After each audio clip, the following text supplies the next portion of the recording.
Kami sekarang berada di salah satu lokasi kegiatan rehabilitasi hutan di hutan lindung di Kabupaten Tasikmalaya. Persisnya ini kita berada di dekat puncak Gunung Cakrabuana. Cakrabuana ya. Saya kira Gunung Cakrabuana itu hulunya Citandui, tapi juga bagian sini juga masuk ke Cimanuk ya. Gitu. Jadi Gunung Cakrabuana ini sangat strategis karena memang hulunya das-das penting itu ada di sini. Di sini masih bagus vegetasinya, tadi airnya masih bagus ya, airnya masih bagus. Sebenarnya di hulu ini masih lumayan bagus, khususnya yang mengarah ke Citandui. Di saya Yuliarto, tenaga ahli Menteri bidang pengelolaan dan perlindungan sungai. Sebelah kiri saya Pak ADM Tasik, Pak Beni ya. Ada Pak Iman, Kasih Rehabilitasi Hutan dan Lahan. Selamat siang. Ada Pak Budi, Kepala Seksi Perencanaan Program dan Evaluasi Mas Wali. Sebelah kanan ini ada Pak Kasper ya, Pak Luar. Ini ada dua teman pengawas dan penilai kegiatan rehabilitasi hutan dan lahan, dan juga teman-teman yang lain dari perhutani. Kita akan mendiskusikan mengenai bagaimana sih sebetulnya rehabilitasi hutan dan lahan itu diselenggarakan, dilaksanakan, dari mulai bagaimana merencanakannya, bagaimana melaksanakannya, bagaimana mengendalikannya dengan pengawasan dan sebagainya. Ini saya kira perlu kita sampaikan pada publik, kepada semuanya, bahwa merehabilitasi hutan itu bukan pekerjaan yang gampang, sekedar menanam ya, tapi juga banyak hal yang harus disiapkan, banyak hal yang harus dirancang dengan baik, holistik, dengan berbagai macam pendekatan ya, pendekatan teknisnya, pendekatan sosial budayanya, pendekatan ekonomi, dan pendekatan bahkan sosial politik dan sebagainya. Sekarang saya ingin tanya dulu dari teman-teman di Bidas nih, kebetulan diwakili. Pertama ini perencanaan nih Pak Budi. Pak Budi gimana proses perencanaan rehabilitasi hutan di perhutani, khususnya di Jawa ini dilaksanakan? Terima kasih Bapak Tenaga Menteri bahwa kegiatan perencanaan penyusunan rancangan untuk rehabilitasi hutan dan lahan di Perum Perhutani pada tahun 2019 kita mengacu pada Pergub P105 2019 dan P4 2019 tentang penyusunan rancangan. Jadi memang untuk penyusunan untuk kegiatan real ini kita mengacu pada lahan kritis yang berada di dalam kawasan hutan lindung. Itu yang jadi patokan utama. Selanjutnya kita berkoordinasi dengan Kepala Divre Jabar Banten dan alhamdulillah dari Kadifren menunjuk beberapa KPH yang memang ada lahan kritis di dalam hutan lindungnya itu. Selanjutnya kita bersama-sama dengan pemangku kawasan di daerah di KPH di sini di KPH Tasikmalaya, Garut, Sumedang dan Majalengka melakukan cross check bersama-sama termasuk penyusunan risalahnya, dan semuanya memang kita dengan pendekatan kemasyarakatan Pak. Jadi memang kita lebih mengarahkan bahwa pengelolaan rehabilitasi hutan lahan ini adalah untuk menyelesaikan lahan kritis, tetapi juga untuk meningkatkan kesejahteraan masyarakat melalui agroforestry rata-rata Pak untuk di perhutani ini. Mungkin itu Pak yang dari untuk penyusunan rancangannya. Itu kapan dilaksanakan perencanaannya itu? Perencanaannya dilaksanakan tahun T-1 Pak dulu ya, gitu kan, berlanjut menjadi tahun 2019 untuk pematangannya, gitu kan. Di tahun 2015 dulu kita bersama-sama Pak dengan perhutani, dan juga kita pernah melibatkan dengan perguruan tinggi dulu Pak. Kita perguruan tinggi dari IPB gitu, Pak, yang 2019 ini gitu. Terus apakah karena banyak ada ya bersentuhan dengan masyarakat, apakah juga melibatkan masyarakat di perencanaan? Iya betul Pak, kita memang sangat melibatkan masyarakat karena untuk jenis-jenis tanaman tertentu yang kita akomodir adalah tanaman-tanaman yang disukai masyarakat di sekitar kawasan hutan ini. Jadi kita tidak menentukan semata-mata itu keinginan dari perhutani ataupun dari BPDAS, tapi memang itu dari keinginan masyarakat itu memang kita akomodir. Iya Pak Adem, gimana kalau di sistem perencanaan di perhutani nyambung nggak dengan apa yang disampaikan Pak Budi tadi? Terima kasih Pak Yulianto. Jadi memang apa yang kita rencanakan itu sejalan dengan apa yang direncanakan dengan oleh BPDAS. Jadi memang pada perencanaan awal termasuk penentuan jenis-jenis tanaman yang diminati itu kita melibatkan masyarakat. Kita sosialisasikan dulu rencananya, kemudian bibit-bibit apa yang dibutuhkan oleh masyarakat untuk pengembangan komoditas yang cocok di wilayah itu. Jadi memang kemarin itu masyarakat keinginannya yang karena ada lagi booming kopi, minatnya kebanyakan kopi. Kemudian tanaman MPTS-nya juga ada duren, ada nangka, ada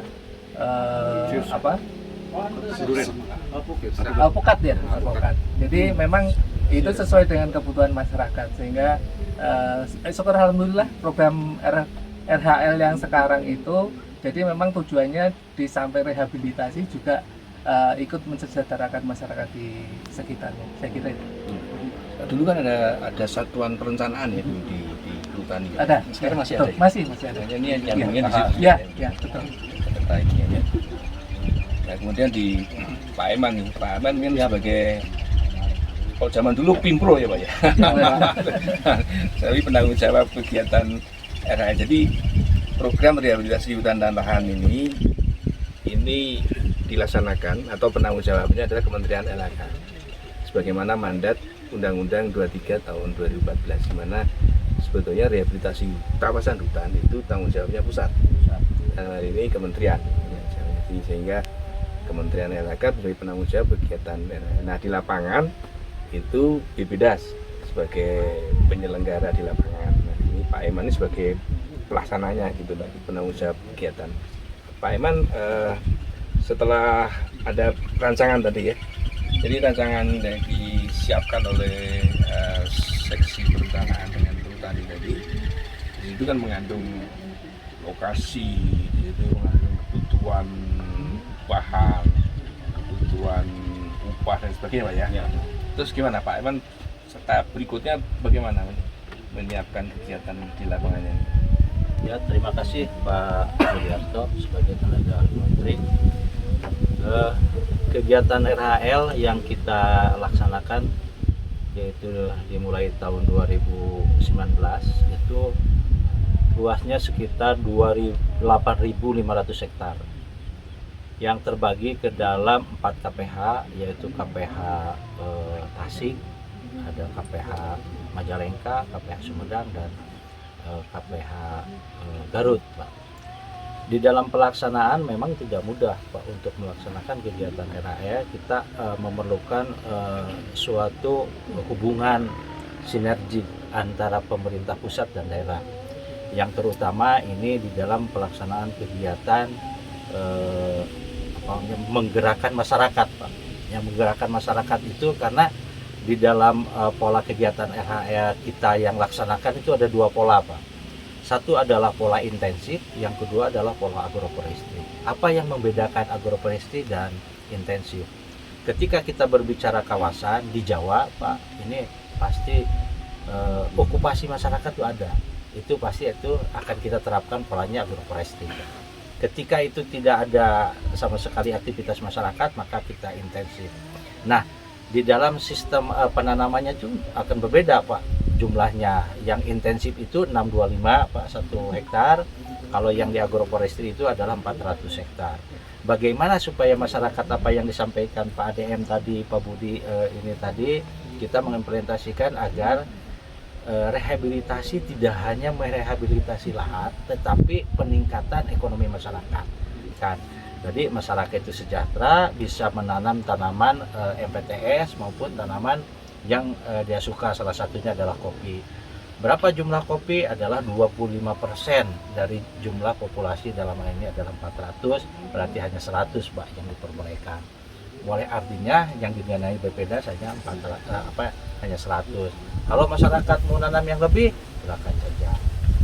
Nah, kita bersama-sama dengan Dinas Kehutanan Pak, dalam hal ini penguatan kelembagaannya, karena kita tidak hanya di kegiatan RHE, kita penguatan kelembagaan. Karena salah satu kegiatan RHE itu ada pendampingan Pak.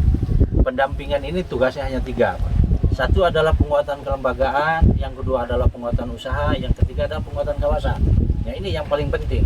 Ketika kita nanti pasca rehabilitasi, itu Pak yang harus kita persiapkan, sehingga kelompok masyarakat bersama-sama dengan perum-perum tani bisa membagi hasil, sehingga ada masing-masing punya secara ekonomi tadi bisa bergulir Pak. Mungkin itu Pak salah satu.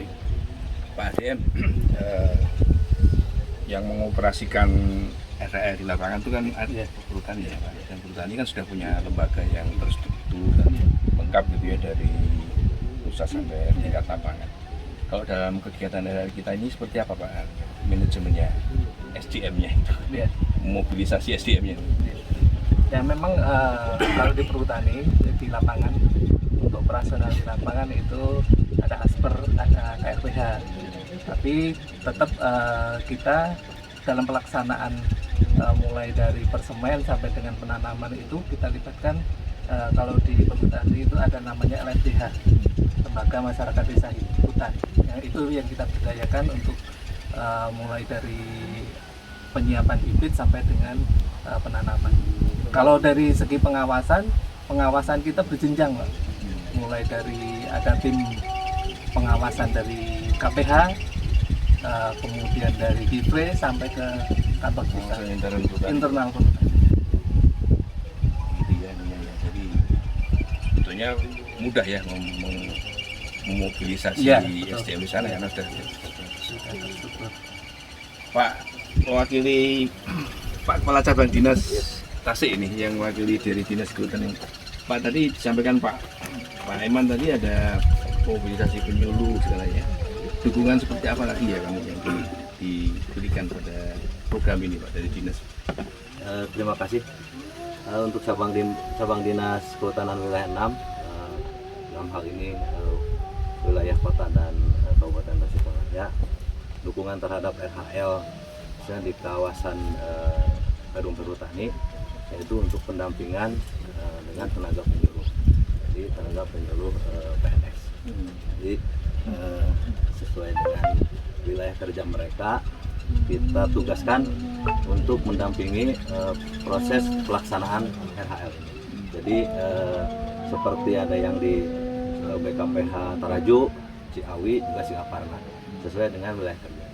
Jadi kami tempatkan sesuai juga permintaan dari BPDAS untuk mendampingi kegiatan RHL ini dari mulai proses perencanaan sampai dengan proses pelaksanaan di lapangan. untuk Tasik ini berapa penyuluh yang dimobilisasi Pak? Untuk Tasik itu ada 5 Pak. 5 ya. Ada 5. Jadi disesuaikan dengan dukungan anggaran juga ya Pak Eman ya di Iya Pak, SDM. Jadi dukungan anggaran juga sebaran, Sebaran. apa, lokasi Pak, ya, lokasi ya. karena basicnya per kecamatan Pak. Jadi Kementerian LHK itu juga memberikan bantuan untuk dukungan pendampingan masyarakat oleh penyuluh. Kalau penyuluhnya PNS, standarnya standar PNS itu ya. Pak. Tapi nanti ada yang penyuluh PKSM ya. Penyuluh bukan PNS ini juga ada standarnya. Jadi ini bagian yang tidak terpisahkan dari program ini. Nah, sekarang saya ingin tanya mengenai sistem pengendalian. Kita tahu yang namanya pengendalian adalah suatu rangkaian kegiatan. Jadi mulai monitoring, kemudian evaluasi, pelaporan, dan tindak lanjut. Itu pengendalian yang ada di dalam sistem RL ini. Yang mewakilinya ada Mas siapa namanya? Mas Denny, Mbak Mipa. Ini kebetulan jadi Waslai ada pengawasan penilai ini ditunjuk oleh BPDAS. Jadi ini konsultan sebetulnya, konsultan yang ditunjuk secara by bidding ya, jadi pelelangan, proses pelelangan, dan ini sudah ditunjuk konsultan pengawas ini. Mbak, ceritakan coba bagaimana kegiatan pengawasan. Ada kegiatan pengawasan, ada penilaian ya. Iya. Kalau pengawasan Pina, Kalau untuk pengawasan, apa saja kegiatannya gitu? Kegiatannya jadi untuk bulan pertama itu biasanya Pak kita pengawasan penyiangan, pendangiran, pemupukan. Nah setelah itu sudah selesai baru laksanakan penggelaman. Tapi itu biasanya di akhir pada saat musim hujan biasanya dilaksanakan penggelaman seperti itu. Untuk pada saat pemeliharaan tahap 1 itu dilaksanakan 3 kali pemeliharaan.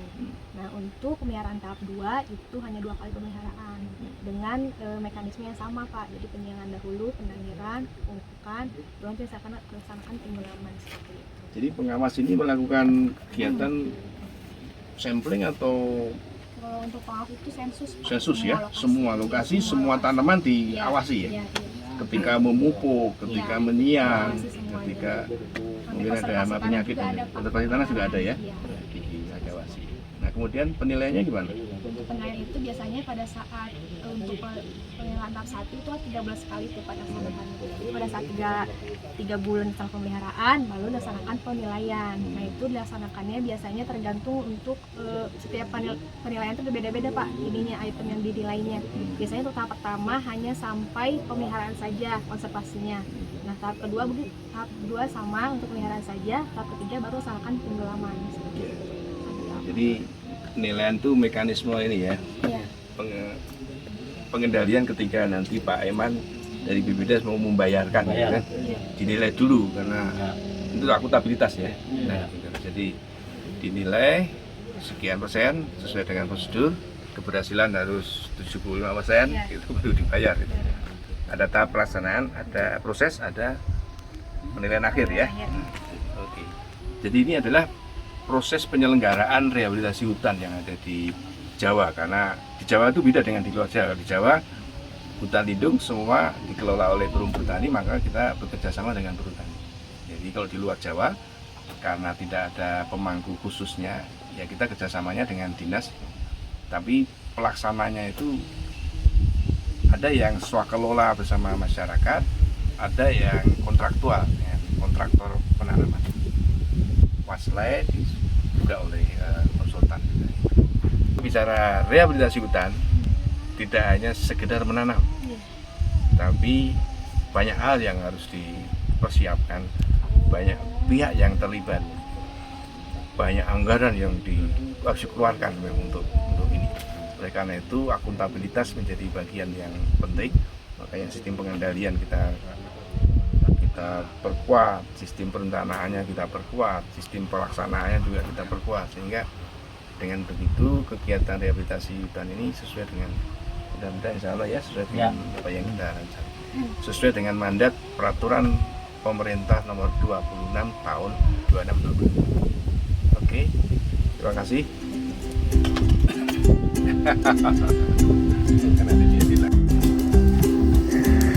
kita turun gunung ini dari lokasi RHL P0 di Gunung Cakrabuana ini. Ini pemandangannya sangat indah. Kanan kiri kita lihat ada rumput gajah. Pada umumnya masyarakat di Tasik ini masyarakat yang bertani secara arif.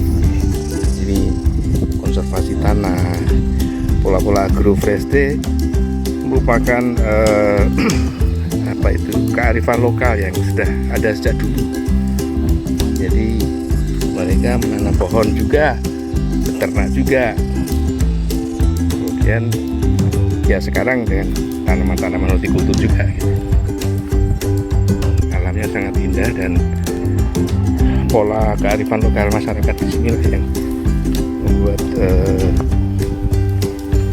hulu das si Tandu ini relatif masih bagus sampai saat ini.